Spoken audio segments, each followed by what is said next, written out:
Jay Sriram, anyone who has supported the BJP now or in the recent past for reasons that are broadly related to Hindutva would no doubt be extraordinarily disappointed with the way that the BJP has done in the last 7 years that they've been in power.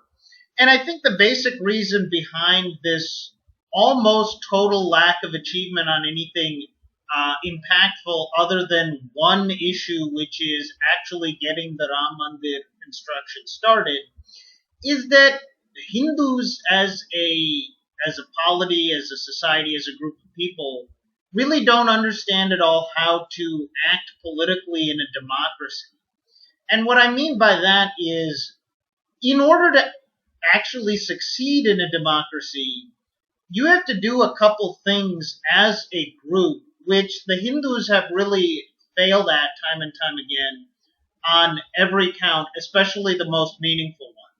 So, firstly, you have to get people of your community, or in the case of the Hindus, because they're the majority, a significant enough number of people within your community to basically agree on a handful of things that you see as being your important issues, vote based on those, question your politicians based on those things, and not get overly wrapped up in things that are not ideological in nature and that the broad society in general cares about. So specifically, the issue here would be development, that so many people who happen to be Hindu, and if you talk to them, they may have views that are more or less in line with us on many things, will kind of just look at their government as a provider of development. And so if there's power cuts, if there's, lack of road maintenance and all of these kinds of development related issues, and we're seeing also now a lot of complaining about the rise in price of, I don't know, cooking oil and various other things used in cooking. These are the kinds of issues that can easily sidetrack people for two reasons. One, every single party in India is in favor of development. They're in favor of helping the poor. They're in favor of fighting corruption. It doesn't matter how effective, ineffective, or corrupt, or whatever that they happen to be. All of the parties are in favor of that, right? So it's really not a meaningful set of issues. That's one problem. Second problem is everybody in the society wants these things to be solved. Even the Muslims want it. Even the blue flag waving Bhimrao worshipping Dalits want it. The Christian converts want it. All the people in the society, no matter what their actual views on anything meaningful are, want there to be development. So if we waste our time and energy talking about and caring about these issues, then we're really losing out on that because people are getting distracted. Not that it's a bad thing, obviously, it's necessary. But people are easily distracted. So that's one issue. Second issue is, once you actually get people on board with something, which, as I'm saying, Hindus have been very unsuccessful at doing anyway, then you need to get them to be able to vote in a certain way, which we have seen that the BJP is very capable of winning elections. We saw that with the Modi wave in 2014. We saw it with the Modi wave in 2019. We saw it with the 41 or however many seat increase in West Bengal in this last election. We have seen that the BJP is very, very capable and actually good at winning elections now with Modi Shah there. But there's basically two issues here. One, we don't know to what degree, for what reason people are really voting for the BJP, because I think any Indian would admit, or any reasonably thinking Indian, regardless of what party they support, would admit that the BJP has generally been better at being organized and efficient and bringing development and things of that nature than other parties have. So I think that when we see all this increase in vote share among different demographic groups for the BJP, even including Muslims, that's basically the reason why, because they're just very effective, efficient administrators compared to other parties. Not that they really are that in comparison to, some other standard, but compared to the alternatives, they very much seem to be that. So that's one issue that people might overestimate support for Hindutva because they just connect Hindutva with the BJP, and they don't really think about the fact that the BJP, outside of being pro Ram Mandir and maybe one or two other issues that I can't even think about right now, they're basically the same as any other party. But they have a kind of symbolism and ethos and ethic and stuff like that that's obviously Hindu. So that's another reason that people get kind of overly optimistic about things because they look, well, the BJP vote share is increasing. So the other problem to follow up with that is that once you get into power, there is more work to be done, right? I mean, politics is not a sport where the only goal is to win. If you're a fan of the sport, you just want your team to win the games, right? And keep progressing and win a championship. That's what you're interested in. Outside of that, there's nothing else to sports but winning the actual competition against an opponent. In politics, obviously, you can relate a game to an election or championship to a general election or what have you. That's only the beginning, because people don't just vote for you because they like to see your team win. They vote for you in order to actually advance certain policy positions that you hold. And we see that, I mean, the BJP has basically done two things. They've started the Ram Mandir and they repealed Article 370. But, I mean, with Article 370, because of the fact that they're in favor of having elections with all of these Islamic parties there now, we see that they didn't do president's rule. They didn't repatriate Kashmiri Pandits who were exiled. They didn't take the land and property away from the Muslims who stole it from the Pandits. None of those meaningful things that many of us, I think, hoped or wished would happen with that issue never even came close to coming to pass. Just kind of minor things like these certificates of residency and stuff like that were passed.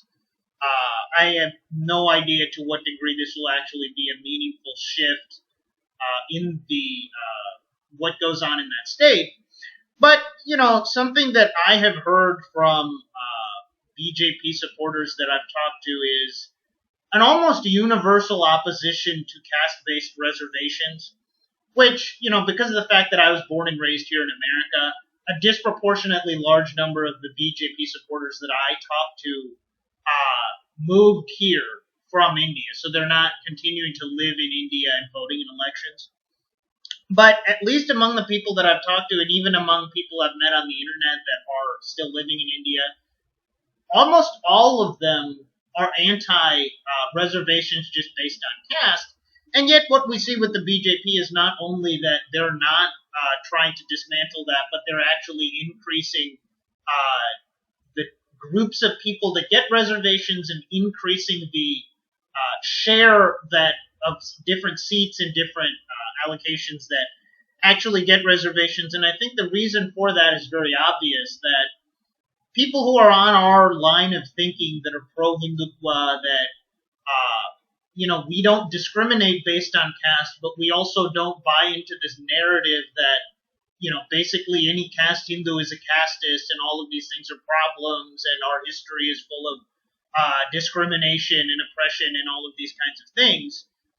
For us, there's not really an alternative party to the BJP, as far as there's no other pro-Hindu party that has any chance of actually winning any seats and doing anything, right? I mean, the Hindu Mahasabha has been irrelevant for over a generation or more. And the other Sangh organizations that we would, other than the BJP, other Sangh organizations that I and many other people have respect for, like the VHP and Bajrang Dal, that actually do things, they're not political parties that are contesting elections. They're doing other things in society, right? And so we're kind of or not we, obviously I'm not living in India, but people along our ideological wavelength are kind of held hostage by the BJP, in the sense that the BJP knows that we can't vote for some other party. And so they don't need to try to appease us, because appeasement only happens for two reasons. One, you think people who vote for you might vote for someone else next time.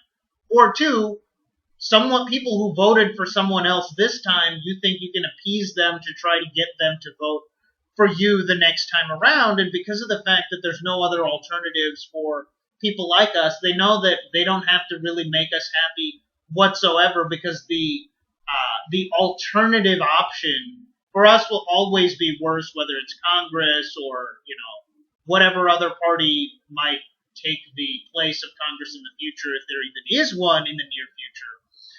But, if you look at, take the reservation issue like I was talking about, the scheduled caste, scheduled tribe vote share of the BJP has increased over time.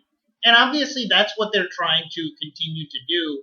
And they also know that there's basically two threats that they have to fight against in order to get this appeasement of lower caste people to be successful. One, you have to fight against these generally appeasing parties that don't have any ideology or values or views. They're just trying to appease different minorities, like, say, the Congress Party, the SP in UP, or Trinamool in West Bengal.